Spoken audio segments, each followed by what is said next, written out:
Oh, there you are, YouTube. I got an exciting video today. We are about to watch, based on request in the comments section, Stigmata. And guess who's here? Can I show you? Show me. She's shielding her eyes because she does not want to know what the movie's about. She knows nothing about it. Tracy is with us today to watch Stigmata. A first-time watch for you. Maybe me, I can't remember. So basically then yes, no matter what. Basically, yes. Yeah, I don't even know the genre. I don't know anything. Do you know what a stigmata is? No. Good. You're in for a treat. I started doing that thing. You never saw 30 Rock, right? Oh, yeah. She's never on camera. So then when she's finally on camera, she doesn't know what to do. Yeah. Yeah, I know from friendship, from when we used to go out to the Remember bars all the waving? time. Yeah, remember waving. That's what I was doing this whole time. Love it. No, we're still good. Hail Mary, full of grace, the Lord is with thee. Blessed art thou amongst women, and blessed is the fruit of thy womb. Okay. It makes my 90s. back feel weird. So we just finished Stigmata. Yep. So I guess I'll start off with giving a little bit of history for me. So I was wondering, maybe I watched this. There was a year after college where I didn't have a job and I just watched movies all the time. And I was like, maybe I watched it during that time period. And I didn't, but I do remember the trailers very well. And I was kind of scared of this movie and probably didn't watch it for years because of that. Like religious horror type stuff was always kind of frightening to me. So you thought it was real? Yeah, I thought it could, like, I don't know, come after me or something. So Sure. Like The Ring. You watch The Ring, you get a no. You watch The Ring, you die. You watch a religious horror movie, you get possessed. Right. Right? Yeah. Yeah. Like there was some sort of like tangible real reality to it or something, you know. Like growing up and going to church and stuff. It just felt super real and stuff. Mm-hmm. So it became frightening, those types of films. Mm-hmm. So I think that's why I avoided it. And yeah, I was thinking maybe I watched it like in 2010, 2011, but nothing was ringing a bell. So I'm pretty sure I did not watch it. Because you would have remembered lots of it. Fine. Oh gosh. Patricia Arquette is. Yes. My goodness, I don't think I've ever, like, this movie. I was so distracted by her. Yeah, Patricia Arquette is, like you said, so fine. I Too said fine. Fine. Looking fantastic. Loving her vibe. Loving everything about her, especially in the early scenes when she's like kind of got this like very trendy thing going on during the times. That's actually one thing I wanted to note. Mm-hmm. This movie came out in 99, one of the greatest years in cinema, in film ever. We had stuff like The Matrix. We had stuff like The Sixth Sense. Mm-hmm. We had, The Insider. We had... The Corruptor. Did that come out then? I'm not sure if that one was in 99er, but you know, 99 had all those great teen movies that came out, from Varsity Blues to She's All That to this to that to that to this, and just all sorts of them, right? And this movie came out in 99, but there's something about it that feels a tad bit earlier, like maybe 96, 97, 98, which is weird because 99 is only 1 year after 98. No, but there's something that feels a little tiny bit earlier. That was our era. Yeah. We were experiencing everything like for the first time, and everything was cool. Yeah. So we just remember everything. I think so the decade, like the years felt longer for us. Oh, yeah. So, you know, it's like the first 5 years of your life. It's like everything is or 5 years of your memory. Everything is very like visceral and all these things, because you just remember all these things for the first time. Yeah. When you became sentient. Right. Yeah. So I think that's why we can tell even a year shift. I think so. So yeah, did you feel that way too? I think so, yeah, because, I mean, 99 to 2000, what is a bigger gap than that? Yeah. You're talking about a year after this movie came out, like Millennium, Backstreet Boys came out, everybody's singing Backstreet's Back. That is like a whole different era. Whole different. And this movie also was, so I looked it up. I can't remember the director's name, something Wainwright. But as we were watching it, I was gonna say Rufus. Rufus. Is it Rufus No, Wainwright? Rufus Wainwright is a singer. Oh, Rupert. Rupert Wainwright. They're probably bros. So as we were watching this though, one of us said, "This looks like a music video." And we were all in full agreement, and I was like, "You know what? I'm going to look this up." And the director, Rupert Wainwright, was a music video maker and did work for MC Hammer. And it's just so clear as you're watching it that, okay, this is a music video trope. This is a music video trope. This is something I've seen in music videos. 100%. This is. And actually, that was kind of an exciting part of the movie, a fun part. It felt like kind of silly, but I really enjoyed it because it took me back. And when that stopped happening near the late middle, I missed it. Like the movie felt a little draggy because we weren't given those stylistic visuals that we were getting earlier in the movie when it very much felt like a music video. What else? Blank check. I did see that. Blank check. Disney's Blank Check. Disney's Blank Check. Yeah. Those were like literally the only two like features from what I could tell. Everything else was like TV and stuff. MC Hammer, Oh. NWA music videos. So he's only directed 2 movies? It kind of seems Stigmata and Blank Check. That's funny. That doesn't make any sense. Very disparate films. the sadness of sex. But this felt very music video-y. Yeah. And I liked it when it did. Yeah, It I made don't it think- more fun. I don't think I wasn't the one that said it looks like a music video, but I was already thinking it, and I thought I have to bring up how much like a music video this is. Yeah. And our music video girl, I don't want to beat a dead horse, but she was very pleasurable to watch. Patricia? Yeah. Yeah. Like, like the main girl in a music video. Oh, She's right. walking around the city and it's raining and, Yeah. there's some slow motion. There's a lot of gratuitous shots of her just when she's doing really anything. Yeah. So. Ooh, and a beautiful one where I don't know if beautiful is the right word, but No, it unique, is. cool, No, awesome. beautiful. When she's in the bathtub. Yeah. Like we get almost like the wall of the bathtub's point of view of her laying in the bathtub. Yeah. And it looks cool. It's There's fun. so much underwater stuff happening Yeah. with the camera. Yeah, I really liked that. And that's, I think, some of the best stuff in it. In like the editing style, like when she's going through the stigmata, how it flashes back quickly like some sort of 90s music video. Very 90s. Yeah. All of that is great. And then again, when we start to lose that and things start getting a little more serious with like the priests and stuff, when they're all talking and we're not getting a lot of that fun 90s music video editing happening, it's like, I wish that was going on. I know. Well, the whole movie did have a fair amount of exposition. I feel like there was this rash of movies in the 90s that are like, maybe sort of actiony or maybe a little bit scary, and they have like a lot of lore that they need to catch the audience up on or something like that. I'm thinking about like Angel Heart, stuff like that. Right. Oh, gosh. I know a lot of people love that movie, but I remember just thinking, I need to rewatch it now that I'm more mature.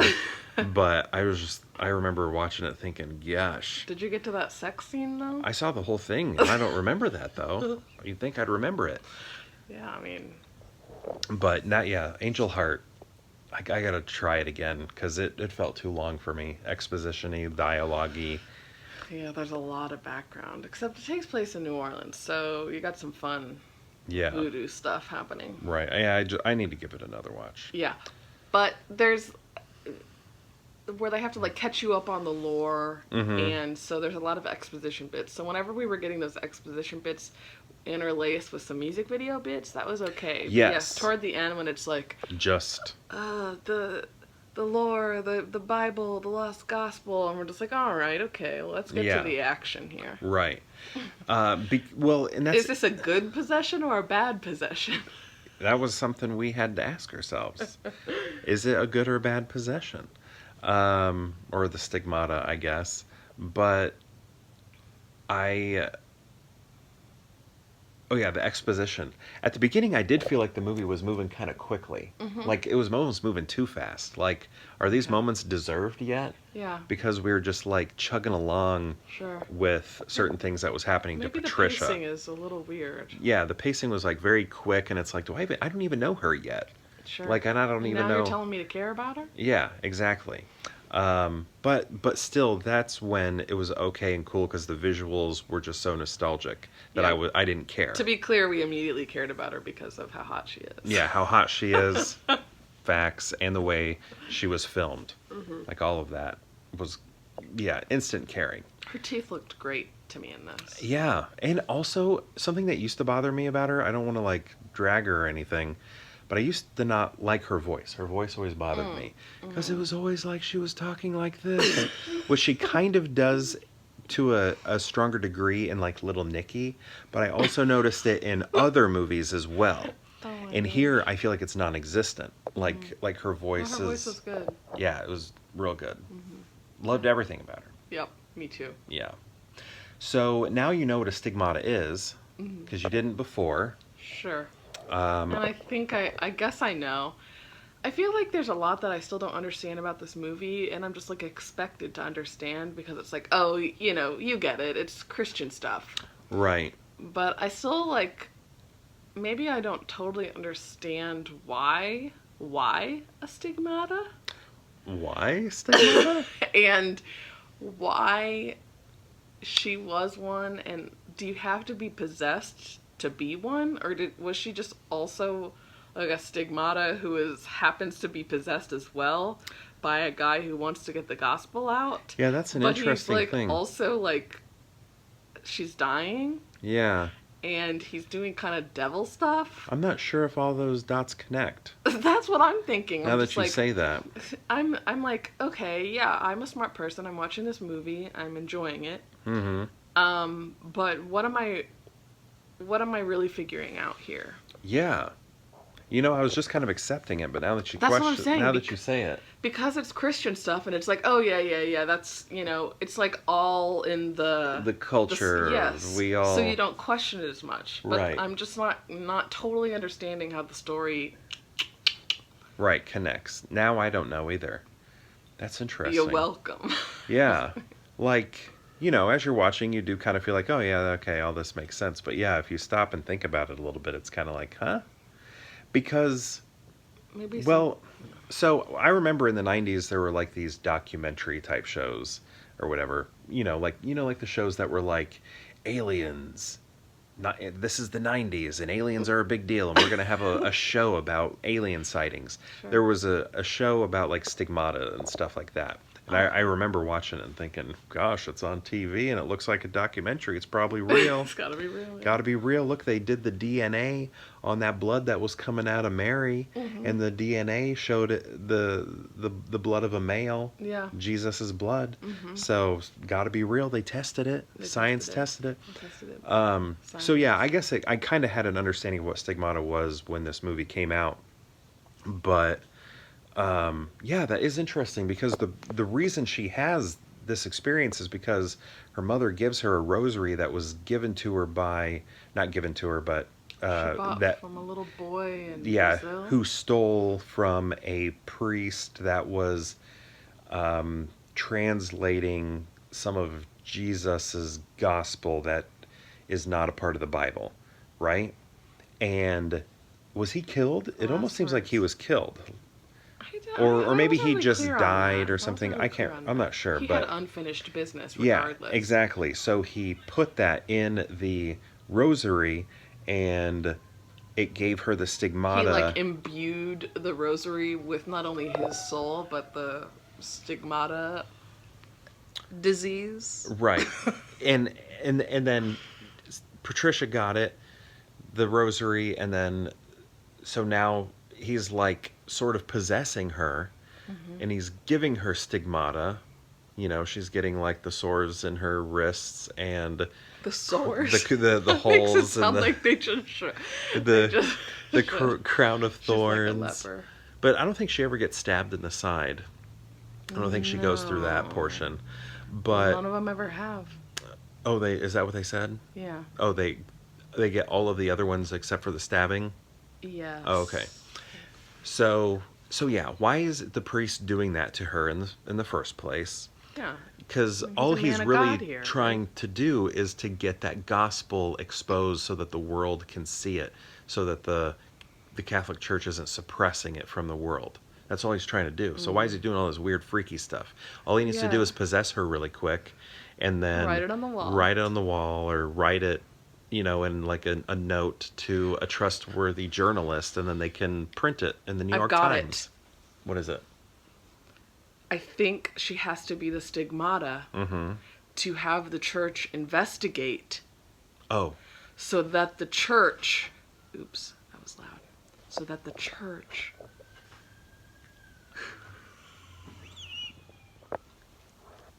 oh, it's recording.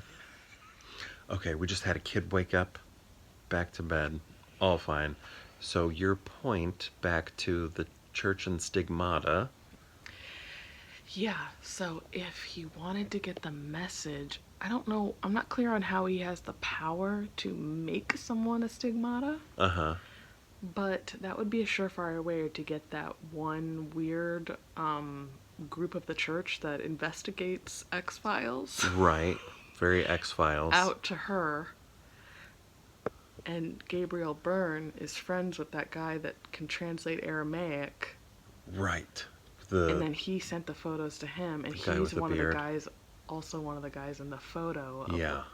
Gosh, there's a lot of lore, there's a lot of background. If you haven't Right. seen it, watch it or read a thing. Read I a don't thing. understand what I'm saying.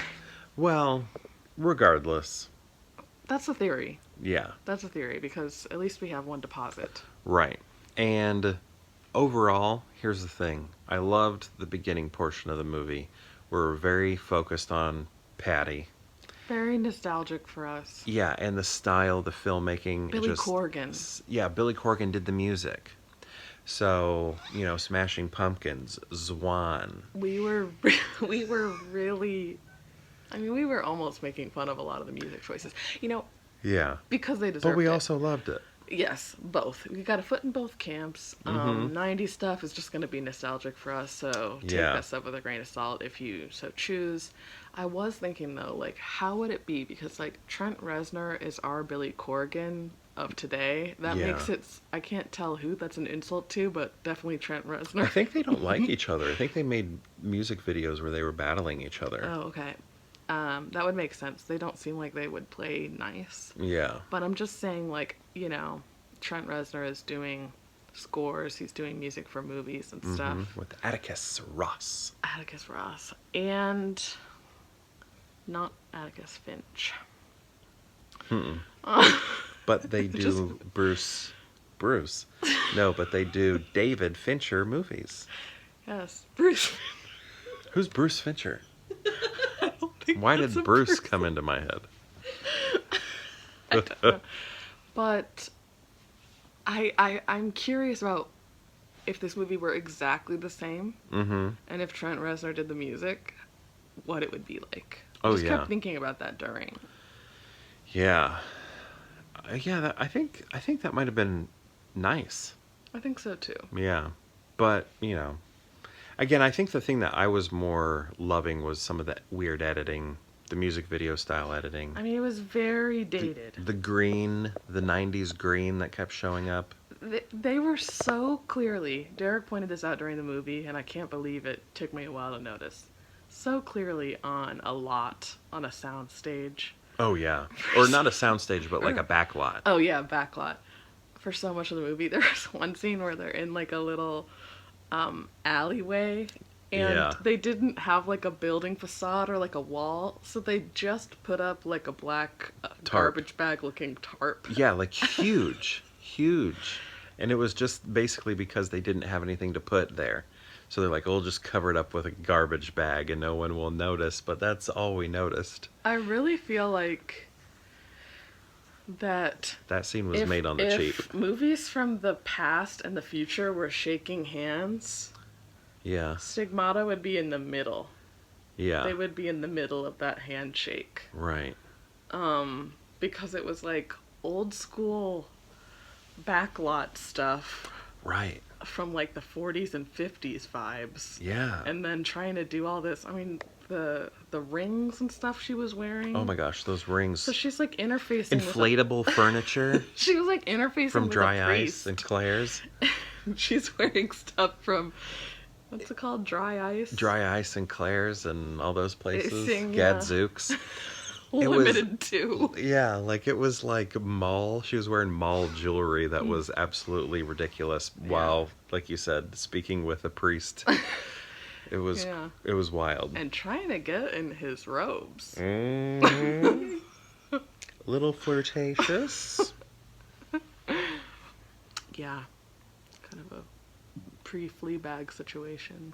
Haven't seen that show yet. I haven't even seen that season. I've just heard a lot in the general zeitgeist. Oh, I should say thanks to who suggested. I don't. We'll it was have somebody we'll have who to watched edit this out. our Dracula review. I think they maybe enjoyed that because they requested us to watch this. So, yeah, thank you for the request. We'd love to do more. Yeah. Yeah. See if we can get together to watch more films. So if you have any recommendations, I feel like we have a lot of fun watching horror, but we'll probably watch anything. Yeah, I think we'll watch anything. We Yeah. like to laugh, so it could be funny on purpose or on accident. Right. So if you got suggestions, let us know, and we'll review more. Yeah. Make them good. Make them good. Good films. Stuff we've never seen, I think, also. Well, that'll probably be helpful, but how do you know if we've seen it or not? I was going to bring that up, but you got there. Yeah. So, anyway, overall, I don't know. I haven't seen. I enjoyed this movie, except for when things started to get a little slow towards the end. Because it was lacking the visual style that kind of existed everywhere else. Yes, you're right. It did turn more into just like a full-on kind of like... Just a straightforward movie. Yeah, like a exorcism meets historical type vibe. Right. So, I don't know. Any final thoughts? Did you love it, hate it, neutral? Just, it is what it is sort of thing? I enjoyed watching it. Yeah. I probably won't watch it again. Right. But I really enjoyed this time. It was definitely like a slice of the past. Yeah, and I think I can speak for both of us when I can say we really enjoyed that aspect of it. Oh, yeah. And the whole time I did care what was happening. Like, I was trying to figure it out, but it was a bit difficult, to be honest. Yeah, some of the, with the why. I mean, we already talked about it. Yeah. Yeah. But her friends were not understanding enough of her being such an important part of religious history. Yeah. And I just feel like they should have been more open to this. And dismissed her quickly. There was a woman over there with a baby that was just dropping in the road. There was no woman. It was like you weren't even in a position to see if there was or wasn't a woman. She was constantly running through traffic in this movie, and I was scared for her in that regard. Yeah. Yeah, but also didn't they were seeing her get hurt with nobody around. Yeah. They're just kind of like, oh, yeah, this seems a little weird. Yeah. But like, she came back into work. Don't talk about it. Yeah.